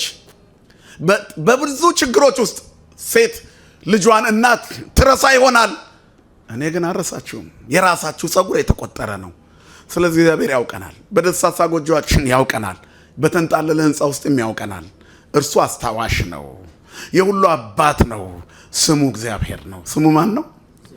ጮክ ብላችሁ ነገር ማን ነው ስሙ? እግዚአብሔር ነው። እግዚአብሔር ሰማይን ያለ ምሰሶ መሬትን ያለ ካስማ የዘረጋ እኛን ካለ መኖር ወደ መኖር ያመጣን የሌለበት ጊዜ የሌለ የማይኖርበት ጊዜ የማይኖር ለቀዳማዊነቱ ጥንት ለዳህራዊነቱ ፍጻሜ የሌለው ለህዝቦቹ ታማኝ አባት ልጆቹን የማይጥል ከወደቁበት የሚያነሳ ጴጥሮስን ከረግረጉና ማዕበሉ መሃል የሳበ ዛሬም በብዙ ስብስብ በሆኑ ረግረግ ውስጥ ላለ ነው ለእኛ እጆቹ የተዘረጋ ነው። ክብርና ምስጋና ለስሙ ይሁን። እጅህን ትዘረጋለህ፣ ለፍጥረት ሁሉ ትመግባለህ፣ ሁሉ አንተን ተስፋ ያደርጋል ተብሎ የተነገረለት ትሰፍህ የማነከ ወታጸግብ ለኩሉ እንስሳ ዘበስርዓትከ። ሁሉን ቀኝህን ዘርግተህ ሁሉን ትመግባለህ። ደግ አባት ነው ያለን። ክብርና ምስጋና ለስሙ ይሁን። እግዚአብሔር አይተውም። በረሃ የወደቀ ዛሬም ለእኔና ለእናንተ ሁሉ ነገር ሞልቶልን ሁሉ እንደሌለን እንድንሆን ያደረገ ሎዶባር ህይወት አለ። በረሃ ህይወት፣ ማጣት ህይወት፣ ያለ መረጋጋት ህይወት፣ የእርካታ ማጣት ህይወት፣ የደስታ ማጣት ህይወት። ምንድነው የጎደለን እስኪጠፋብን ድረስ ሐኪም ቤት ሄዳችሁ ታማችሁ፣ በጣም ታማችሁ ሙሉ ምርመራ ተደርጎ ምንም የለባችሁ ሲባል የባሰ ትታመማላችሁ። ህመማችንን ያላወቅነው ህመም እኮ አለ ቤታችን ውስጥ፣ ግን እያቃሰትን ነው። መቆም ከልክሎናል። እጅ እግሮቻችን ተይዘዋል። ሐኪሞች የዚህ ዓለም ጠቢባን ሙሉ ምርመራ አድርገዋል። ኧረ ምንም የለብሽም ምንም የለብህም ይለናል። ህመም የለብንም ግን ታመናል። እግዚአብሔር ከዚህ ይሰውረን። እንዳይወድቅ ይጠንቀቅ የቆመ ቢመስለው ታመናል እኮ ህመሙ ጠፋብን። ያ ህመም ምንድነው? የእግዚአብሔር አለመኖር አይመስላችሁም? የቸርነቱ ከኛ መራቅ፣ እኛ እሱን መርሳታችን፣ የጸሎት መጉደል ስንፍናችን፣ የሰንበት መገስገስ እጥረታችን፣ ቅዳሴውን ዕጣኑን የማሽተት ጉድለታችን። እግዚአብሔር የጎደለውን ይሙላልን ለሁላችንም። ስለዚህ እግዚአብሔር ጥሎን አይደለም ያለነው፣ እኛ ረስተነው ነው። እግዚአብሔር ርቆን አይደለም፣ እኛ ከሱ ተለይተን ነው። ከነ ኃጢአታችን የሚወደንን አምባት ጊዜ አጣን። እንደ ጻድቅ አይመች፣ ራሳችንን እንደ ጻድቅ ቆጥረን አይመችንማል። በዚህ ምክንያት እግዚአብሔር አጠገባችን ሆኖ ራቀን። አባ ብሾ የሚባሉ ጻድቅ ነበሩ። የ5ኛው መቶ ክፍለ ዘመን አካባቢ ጻድቅ፣ በዓታቸውን ዘግቶ የሚጸልዩ ጠንካራ፣ አንገታቸው ላይ ገመድ አንጠልጥለው የማጸኑ የነበሩ፣ ሰይጣን ሲመጣ ጻድቁ ብሾ ሲላቸው እኔ ኃጢአተኛ ውሻው እኔ ነኝ የሚሉ፣ እኔ የማረባ ነኝ ብለው ይጮህ የነበሩ ነበሩ። እኛ አባት እግዚአብሔር እስኪታያቸው ድረስ ተግተው ነበር በጸሎት። ዛሬ ያ ገዳም የቅርብ ያረፉት አባታችን ብፁዕ ቅዱስ አቡነ ሺኖዳ የተቀበሩበት ነው። የአባ ብሾ ገዳም ስጋ አይፈርስም አጥንት አይሰበርም ብሎ ክርስቶስ የነገራቸው አምላክን የተሸከሙ እግሩን ያጠቡ ጻድቅ አባት በረከታቸው በሁላችን ላይ ይደርብን። እኚህ ጻድቅ አባት አንድ ቀን የገዳሙ መነኮሳት መጥተው አባታችን ሆይ እርሶ እንደሚያዩት ክርስቶስን ለአንድ ቀን እንየው እባክዎትን ጸልዩልን አሏቸው።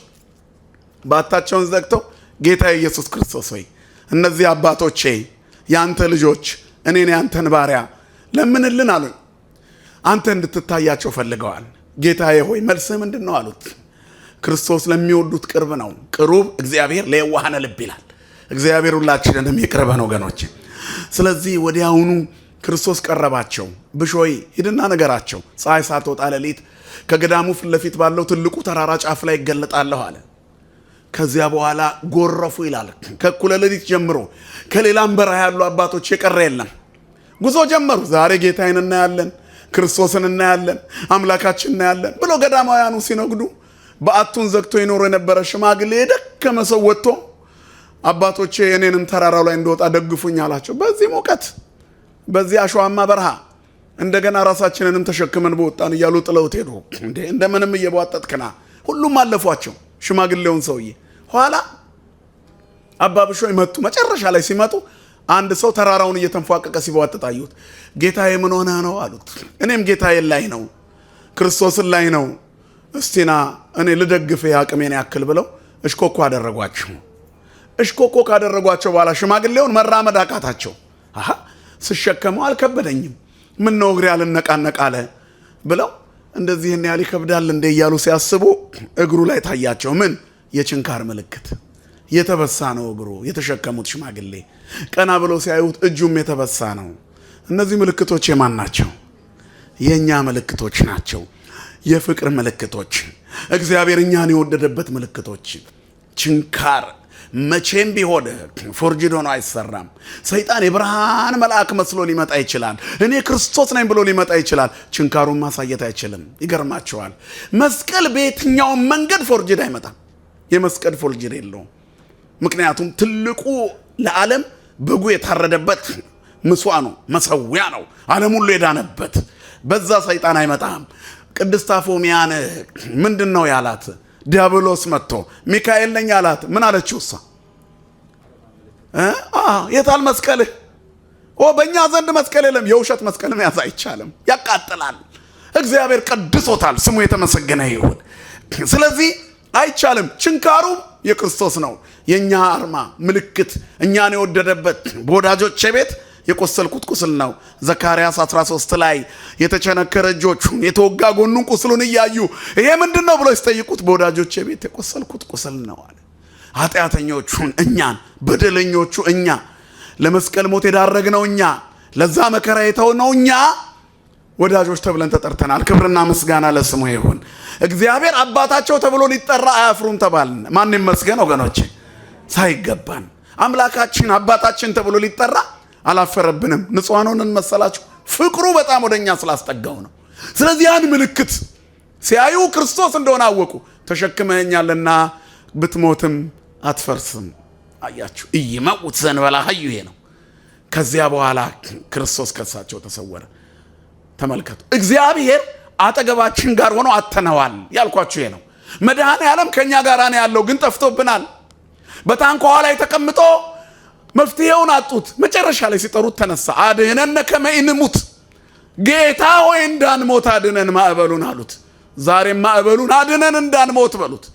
ህዝቦችን የማትጥል ለመከራ የማትጠጥ አሳልፈ የማትተው ለአሕዛብ መሳለቂያ እንዳንሆን አድኅነነ ከመ ኢንሙት፣ እንዳንሞት አድነን። መድኃኔ ዓለም ያድነን፣ ሁላችንንም አድነን አሉት። ምን ታፈራክሙ አንትሙ ሕጹፃን ሃይማኖት፣ እምነት የጎደላችሁ ምን ያስፈራችኋል አለ። ከዚያ ተነሳ፣ ባህሩንና ነፋሱን ገሰጸው። የሚገሰጹ ነፋሳት አሉ፣ የሚለመልሙ ሎዶባሮች አሉ፣ ጸጥ የሚሉ ማዕበሎች አሉ። እነዚህ ሁሉ የእግዚአብሔርን እጅ መዘርጋት ይጠብቃሉ። ያንን የእግዚአብሔር እጅ ደግሞ የእኛ ተማጽኖ ይዘረጋዋል፣ ሱባኤያችን ይዘረጋዋል፣ ጸሎታችን ይዘረጋዋል፣ ተስፋችን ይዘረጋዋል።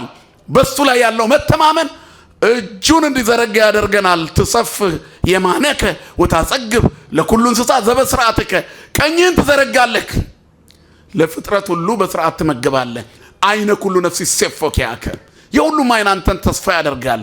አንተ ትውቦሙ ሲሳዮሙ በጊዜ ሆነ፣ አንተ ለሁሉም በጊዜያቸው ትመግባቸዋለህ። ምግብ የተባለው እንጀራ በወጥ ብቻ አይደለም። ጤና ምግብ አይደለም እንዴ? ሰላም ውሎ መግባት ምግብ አይደለም እንዴ?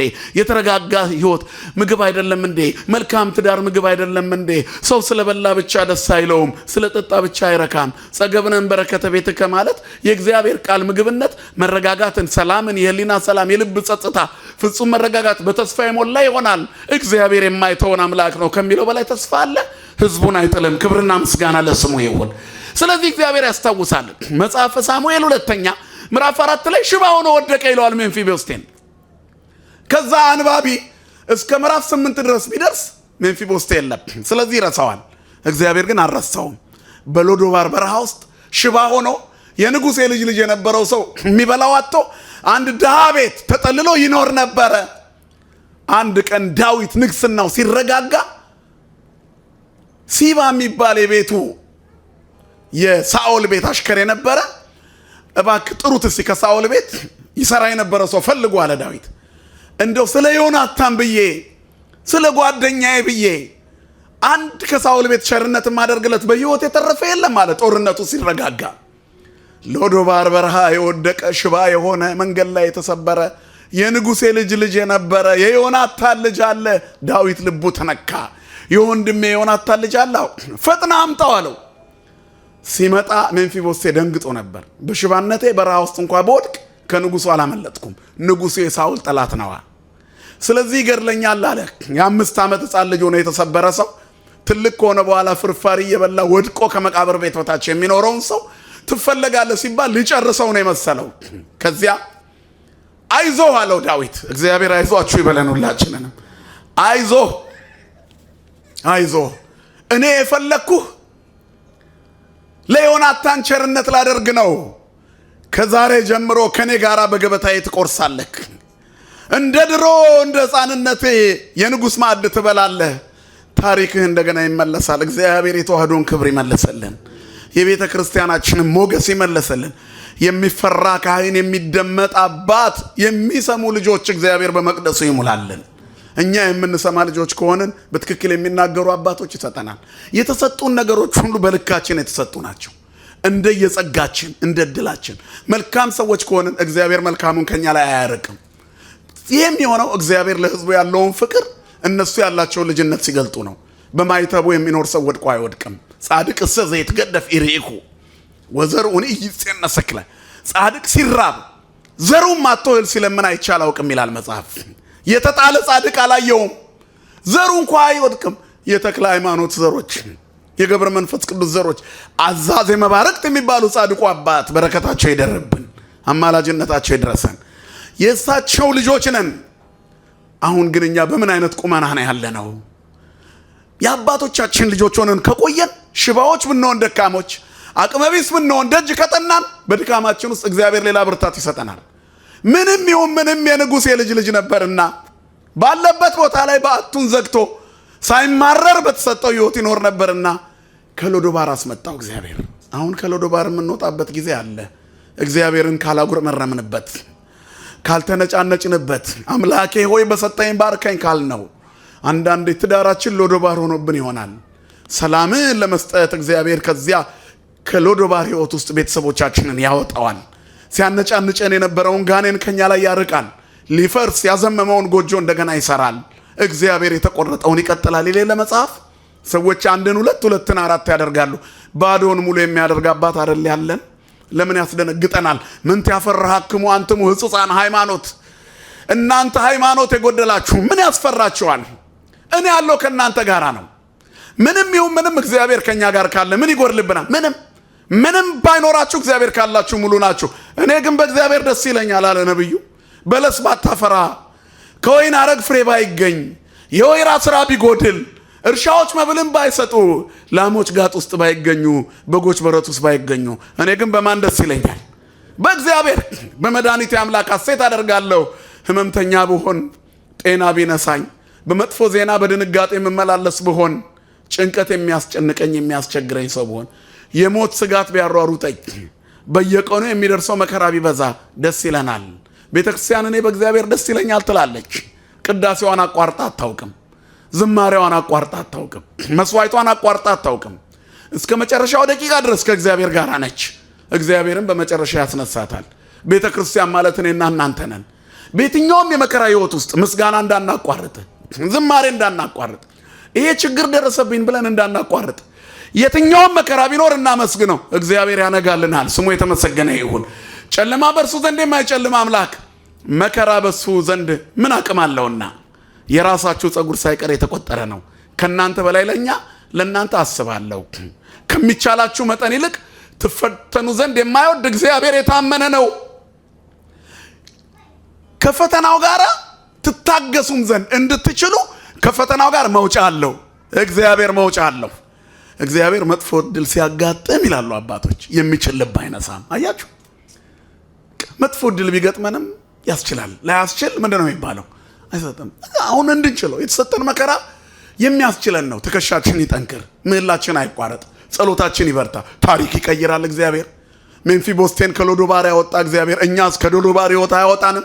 ከማጣት ሕይወት፣ መከራ ከበዛበት ከብቸኝነት ሕይወት፣ ከልጅ ማጣት ሕይወት፣ ከጤና ማጣት ሕይወት፣ ውስብስብ ከሆነ የችግር ሕይወት ማውጣት ይችላል አይችልም? እግዚአብሔር ይችላል። ስሙ የተመሰገነ ይሁን። ስሙ አልቦ ነገር ዘይሳነው። ይሄን እንዳትረሱት። ለእግዚአብሔር የሚሳነው ነገር አለ እንዴ? የለም። በቃ ምንም። ለሰው የማይቻል ለማን ይቻላል? ለእግዚአብሔር። ስለዚህ ለእግዚአብሔር ሁሉ ይቻላል በሚለው ብቻ እኮ አንቆምም። ለሚያምን ደግሞ ንገሩኝ እንጂ ለሚያምን ሁሉ ይቻላል። ማርቆስ 9:23 ኩሉ ይትካል ለዘያምን፣ በሃይማኖት ለሚኖር ሁሉ ይቻላል። ለሚያምን አንበሳው ድመት ይሆናል፣ ድንጋዩ ዳቦ ይሆናል፣ ተራራው ሜዳ ይሆናል። ለሚያምን ምን ለሚሆን? ጮክ ብላችሁ ምን ለሚሆን? በማን ለሚያምን? በእግዚአብሔር በአምላኩ ለሚያምን ለሚታመን ይሄ ይስታምኖ በእግዚአብሔርም ታምኖ በጓለም ሕያው። በሰው ከመታመን በእግዚአብሔር መታመን ይሻላል። ሰማይን ያለ ምሰሶ መሬትን ያለ ካስማ በዘረጋው በእግዚአብሔር፣ ሳይፈጥረን በፊት በሚያውቀን እግዚአብሔር፣ መጨረሻችንን በሚያበጅልን በእግዚአብሔር፣ እጣችንን በሚያጠና በእግዚአብሔር፣ የተቆረጠውን በሚቀጥልልን በእግዚአብሔር፣ ሕይወታችንን በሚያድሳት በእግዚአብሔር፣ የጨፈገገውን ፊት በሚያፈካው በእግዚአብሔር፣ ጨለማችንን በሚያበራው በእግዚአብሔር፣ ሐዘን ትካዜያችንን በሚያስወግድ በእግዚአብሔር ሁሉ ይቻላል። ክብርና ምስጋና ለስሙ ይሁን። የጨለመው ይነጋል፣ የሻከረው ይለሰልሳል፣ ባዶነታችን ሙሉ ይሆናል፣ ከህመማችን እንፈወሳለን፣ ካጎነበስንበት ቀና እንላለን። ማን ስላለ? ከኛ ጋር እግዚአብሔር ስላለ። አይዞ ሜምፊቦስቴ ከሎዶባር ወጥተሃል። የቤተ መንግስቱ እራት አንተ የምትቆርሰው ይሆናል። በወንበርም ከኔ ጎን ትቀመጣለህ። ገበታህ ከዚህ ነው። የአባትህ ርስት የነበረውን ሁሉ መልሼልሃለሁ አለው። እኔ እኮ የሞተ ውሻ ነኝ አለ። አያሳዝንም? እኔ እኮ እንደ ሞተ ውሻ ነኝ። ምንም የሌለበት ቦታ የወደቅኩ ሰው ነኝ። ሁሉ ያጣች ጸጋ እግዚአብሔር የራቃት ከተማ ውስጥ ይኖር ነበር። ዛሬም እኛ የምንኖረው ጸጋ እግዚአብሔር በራቀው ሁሉ ነገር በሌለበት ምንም ነገር በማይገኝበት በረሃ ሕይወት ነው የምንኖረው። እግዚአብሔር ግን ያነጋልናል። እግዚአብሔር አምላኬ ያለ መዝሙረኛ ራይ ጨለማዬን ምን ያደርጋል? ያበራል በሉ እስኪ ሁላችሁ። እግዚአብሔር ጨለማህን ያበራል፣ ጨለማሽን ያበራል። ጨለማ ማለት ሲመሽ ሲነጋ አይደለም። በህይወት ውስጥ ያሉት ውስብስብ ችግሮች ሁሉ ጨለማ ናቸው። እግዚአብሔር ያበራል። ምን ደካማ ብንሆን፣ ምን ኃጢአተኛ ብንሆን ተስፋችን በማን ላይ ይሆን? በጉድለታችን በሚሰራ በእግዚአብሔር። አንድ ምሳሌ ነግራችኋለሁ። ሁሌ የሚነገሩ ምሳሌዎች ናቸው። ለዚህ ትምህርት ስለሚስማማ እንሰማዋለን። ሁለት ማሰሮዎች ነበሩ፣ ግዕዛን የሌላቸው። እነዚህ ፍጥረታት ተፈጥሮ ህይወት የሌላቸው ድንጋዮች በሰው አምሳል እንደተረኩ የሚነገር ለማስተማሪያ ታሪክ አለ። እና በእነዚህ ማሰሮች ሁለት ማሰሮች ይዞ ውሃ እየሞላ የሚያመላልስ አንድ ሰራተኛ አለ። ሰራተኛው ወደ ቤተ መንግስት ይዞት ይሄዳል። የቤተ መንግስት ውሃ ቀጂ ነው። ከጉድጓዱ ቀርቶ ሲሄድ አንደኛው ማሰሮ ሙሉ ነው፣ ሁለተኛው ማሰሮ ግን ስንጥቅ ነው። በድፍኑ ማሰሮ በኩል ይዞት እየሄደ በዚህኛው ማሰሮ በኩል ሁሌ ጎደሎ ነው የሚያደርሰው፣ ሁሌ ጎደሎ ነው። እና ያኛው ድፍኑን ስራ ሙሉ እንደሆነ ይሰማዋል። እናም ከዛኛው እሱ እንደሚሻል ያስባል። ማሰሮ የኛው ደግሞ እንደተሸማቀቀ ይኖራል ሁል ቀን። ከረጅም ጊዜያት በኋላ ጌታዬ ሆይ አለው አፍ አውጥቶ። እነሆኝ አለ ጌታው ባለማሰሮ፣ ባክህን ጉልበትህን ሜዳ ላይ አስቀረውት። እኔ ሁሉ ጊዜ እያንጠባጠብኩ ተሰንጥቄያለሁ፣ ወደዛ ጣለኝ፣ እኔ ጥቅም የሌለኝ እኮ ነኝ አለው። ፈገግ አለና ሰውየው ምን አለው? አይዞህ፣ እንደዛ አታስብ። ውሃው እንደሚንጠባጠብ እኮ ከመጀመሪያው ቀን ጀምሮ አውቄያለሁ። የመጀመሪያ ቀን ይዤ ሲሄድ በቀኝ እጄ በኩል ይዤ ሄዳለሁ፣ በሁለተኛው ቀን ሲሄድ በግራ እጄ ይዤ ሄዳለሁ። ግራና ቀኝ ተመልከት እስኪ አለው። ማሰሮ አማትሮ ሲመለከት ይላል በሁለቱም በኩል አበቦች ሞልተው የሰውየውን ቁመት ደርሰዋል። እነዚህ አበቦች አንተ ያበቀልካቸው ናቸው። አንተ እንደምታፈስ ስንጥቅ መሆንን አውቄ ከታች አበባ ዘራሁበት። የቤተ መቅደሱን ሳሎንና ጠረጴዛ ማስውብባቸውን አበባዎች እየቀጠፍኩ ቤቱን ያስዋብኩት በዚህ ነው። አንተ ስራህን የምትጀምረው ከተቀዳህበት ቦታ ጀምሮ ነው። እሱ ግን ስራውን የሚሰራ ያንተ ጓደኛ እዛ ሲደርስ ነው። ስለዚህ ያንተ ስራ ይበልጣል። እግዚአብሔር በስንጥቅ ህይወታችን እየሰራ ነው። ስሙ የተመሰገነ ይሁን። በእንከን መኖራችንን ማመን ያስተምራል ይሄ ትምህርት። በእንከን ነው የምንኖረው፣ በድካም ውስጥ። እግዚአብሔር ለደካማ ኃይልን ይሰጣል። ለክብሩ የሚጠቀመው በደካማ፣ በትዕቢተኞች አይጠቀምም። እግዚአብሔር ትዕቢተኞችን ይቃወማል ይላል። በደካሞች ለትሑታን ግን ጸጋውን ይሰጣል። ብዙ የተማሩ ሰዎች እኮ አሉ የልብ ቅንነት ያጡ፣ አራት አይና ሊቅ እንዶክ በመጻሕፍት የሞሉ ይባላሉ። ከዛስ ምንድናቸው? ሰውዬ ወይ ጠንቋይ ናቸው ወይ ትዕቢተኛ ናቸው። ያ ሁሉ ትምህርታቸው ከምር ብለው ዜሮ። ትንሽ ደግሞ የተማረ አለ፣ እሷን እያቀበለ የሚኖር እንደሚንጠባጠበውን ስራ። እሱ እኮ አልተማረም፣ ግን በተማራት ትንሽ። አባ ሕርያቆስን አስቡት። አልተማረም፣ እውቀት የለውም፣ ግን ፍጹም መንፈሳዊ ነበር። የእመቤታችን ቀን ግባ አሉት። ከሐዋርያት ሌላ የማይቀድስ ሰው ምን ሊል ይሆን? የቷን ይቀድሳት ይሆን? አይችል፣ ዘበዳህሪ ነው ሁሌ፣ ሌላ አይችልም። ግባ ብሎ የእመቤታችን ቀን አስገቡት። እመቤታችንን ይወዳት ነበር አይደል? ጸሎተኛ ነበር አይደል? አባታችን እንደ ቆመ ምንድን ያለው? ጎሳ ልብየ ቃለ ሰናየ፣ ጎሳ ልብየ ቃለ ሰናየ፣ ጎሳ ልብየ ቃለ ሰናየ። ልቦናዬ በጎ ነገር አወጣ። ውስጡ ትዕቢት የለም፣ ውስጡ ተንኮል የለም። እንደተሰነጠቀው ማሰሮ እሱ ባዶ ነው የሚሰማው። እግዚአብሔር ግን በሱ ይጠቀማል። ስሙ የተመሰገነ ይሁን። በድካማችን ውስጥ የሚጠቀም እግዚአብሔር አለ። ምድር ላይ የምንኖረው እግዚአብሔር ስለሚሰራብን ነው። እድሜ የሰጠን ሊያሰራን ነው። እንዲሁ እንዳውት ተገትረ እንድንኖር አይደለም። በእያንዳንዱ ቀን እግዚአብሔር በእኛ ስራ አለው። ዛሬ እግዚአብሔር በእኛ ላይ እየሰራ አይደል? ዛሬ በሰጠን ቃል እግዚአብሔር ከኛ ለውጥ ይፈልጋል። ስሙ የተመሰገነ ይሁን። የዚህ ጉባኤ ዓላማ ምንድን ነው? ቤተ ክርስቲያንን እንደገና ማነጽ። ለማነጽ መታነጽ ያስፈልግ የለ? መንፈሳዊ ቤት ተሰሩ ይላል። አያችሁ፣ መሰራት ይፈልጋል። እናንተ መቅደሱን ከመስራታችሁ በፊት እናንተ መቅደስ ሆናችሁ በወንጌል እየተሰራችሁ ነው። እግዚአብሔር እየሰራን አይደል? እንደምን አመሻችሁ። እየሰራን አይደል? እየሞላን አይደል እንዴ? በቃ ሰው ሲሞላ እየተሰራ ነው። ግን አፈሱ፣ አንጠባጥቦ ትንሽ ጥሩ ቦታ መሬቱን ለም ታደርጋላችሁ። በአንተ ምድሪቱ ርሳለች። በዚህ ምክንያት አበቦች በቅለዋል። በእኛ ድካም ቤተ ክርስቲያን ትሰራ። እግዚአብሔር ላሊበላ ሊያደርገን በአሜሪካ ምድር፣ እግዚአብሔር ቅዱስ ሊያደርገን በአሜሪካ ምድር። ከአንድ አለት 11 መቅደስ የሰራ አባት ያለን ህዝቦች አይደለን እኛ? አለት ፈልፍሎ 11 መቅደስ የሰራ ያንን ጠቢብ እንድንተካ የዚህ ሀገር ላሊበላ ሊያደርገን ጠራን። ከጥሪው ውስጥ ደግሞ የተገኘ ነው እኛ ነን። ለደካማ ኃይልን ይሰጣል። በስንጥቁ ማሰሮ ውስጥ አበባ ያበቅላል። በአንተ ድካም ውስጥ ምንም የለኝም ብለህ ይሆናል። በምትሰጣት ትንሽ ነገር ግን መቅደሱ ሊቆም ነው። ድንጋይ ወርውሮ ታምረ ማርያም ላይ መቅደስ የተሰራለት ሰው አለ። ተመልከቱ፣ እግዚአብሔር ታማኝ ነው። ስለዚህ በተወረወረ ድንጋይ መቅደስ ተሰርቷል። ያ ሰው ከብት ለመመለስ ድንጋይ ወረወረ ይላል መጽሐፍ ላይ። አንድ ቀን ቤተክርስቲያን ሲሰራ እሱ የወረወረው ድንጋይ መቅደሱ ላይ ቆመ። ሲሞት መላእክተ ብርሃናት መላእክተ ጽልመት የኔ ነው አሉ። መላእክተ ብርሃን ይሄ እኮ ሰው በህይወቱ ውስጥ ሲኖር እንስሳት እየደበደበ አንድ ቀን መቅደስ ያልታየ ሰው ነው። ምንድነው የዚህ ሰው ህይወቱ? የወረወራት ድንጋይ ለአንድ ለቤተ መቅደሱ ማዕዘን ጥግ ላይ ሆናለች። ከዚያ በኋላ ድንጋዩ የእመቤታችን ቤተ መቅደስ ነው። በሚዛኑ ላይ የድንግል ማርያም ጥላ አጠላ።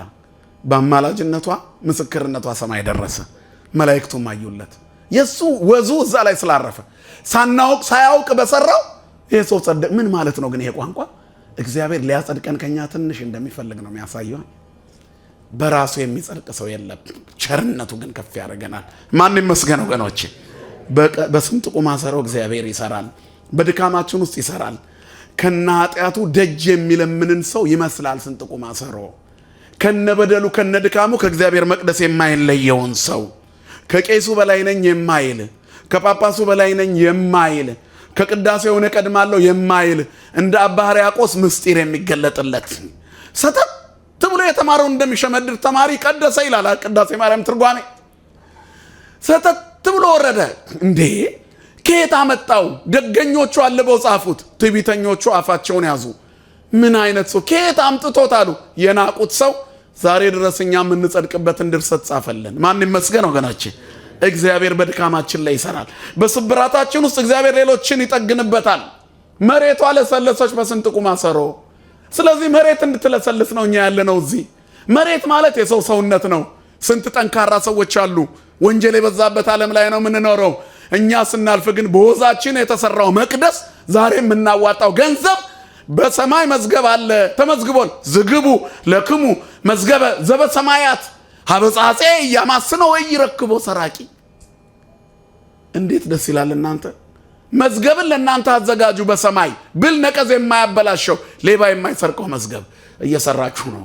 ስንጥቅ ማሰሮ ነን ግን እያንጠባጠብን ነው። ግን አበባ ይበቅላል። አበባ ቤተ ክርስቲያን ትቆማለች። ኢትዮጵያን ብቻ ሳይሆን አሜሪካንን ታፈካለች።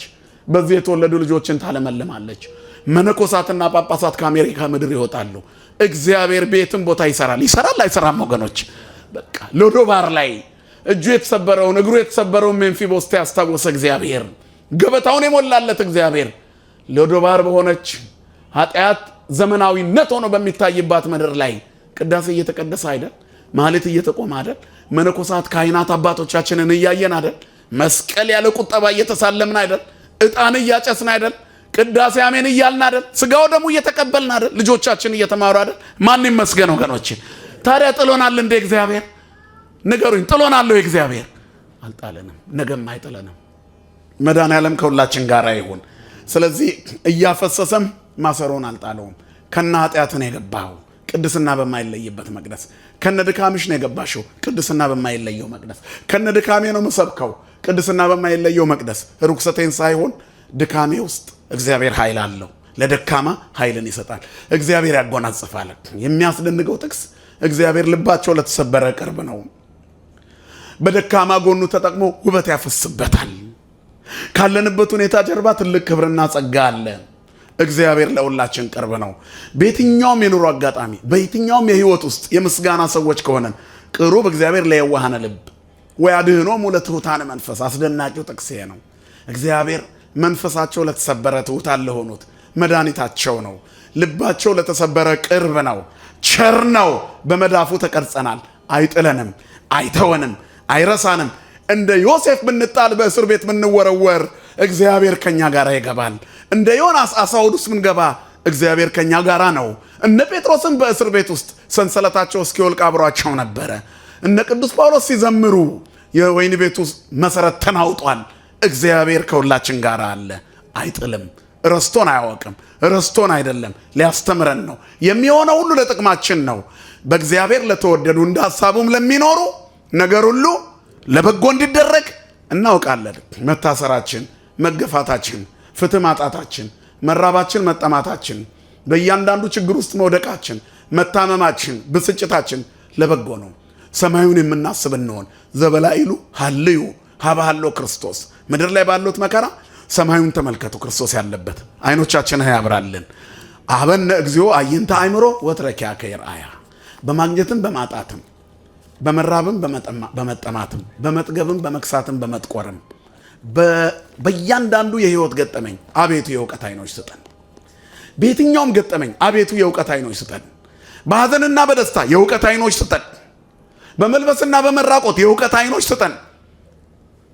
አንተም ብቻ ያዩ ዘንድ አይኖቻችን ምድር እንዳያሳውረን አይኖቻችንን አብራ። አብርሆ ላይንተ ከመይኑ ማለመዊት እንዳል አቤቱ ለሞት እንዳይተኙ አይኖችን አብራ።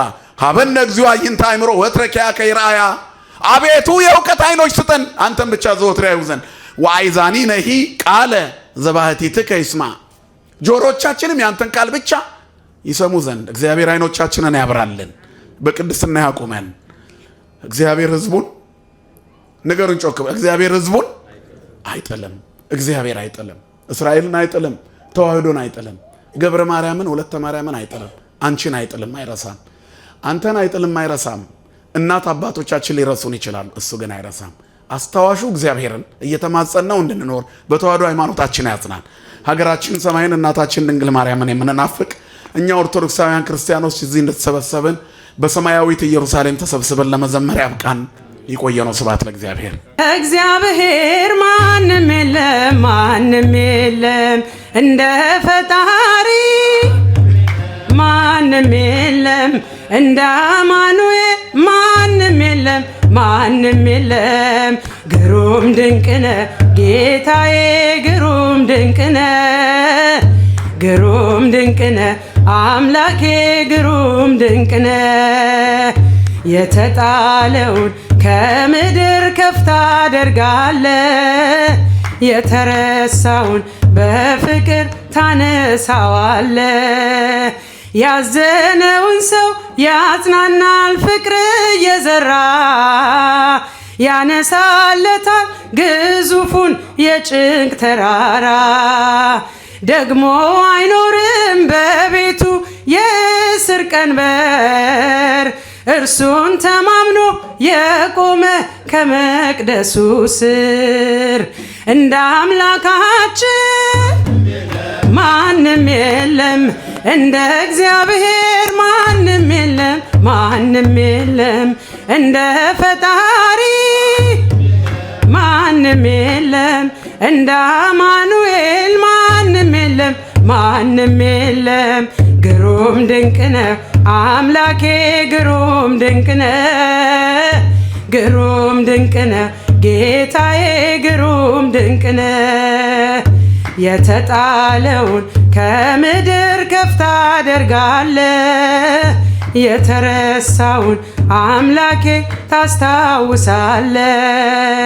ከቤተ ሳይዳ ያነሳን ባልጋ ያለውን፣ መጠመቅ ሽቶ ረዳት ወገን ያጣውን። ከኃጢአተኛው ቤት ይገባል ራት ሊበላ፣ በቀል አያውቅም ጌታዬ ከፍቅር ሌላ። እንደ አምላካችን ማንም የለም፣ እንደ ፈጣሪ ማንም የለም፣ ማንም የለም። እንደ እግዚአብሔር ማንም የለም፣ ማንም የለም። እንደ አማኑኤል ማንም የለም። ግሩም ድንቅ ነው ጌታዬ፣ ግሩም ድንቅ ነው፣ ግሩም ድንቅ ነው አምላኬ፣ ግሩም ድንቅ ነው። የተጣለውን ከምድር ከፍ ታደርጋለ፣ የተረሳውን በአምላኬ ታስታውሳለ። የተጣለውን ከምድር ከፍ ታደርጋለ፣ የተረሳውን አምላኬ ታስታውሳለ። ወስብሐት ለእግዚአብሔር።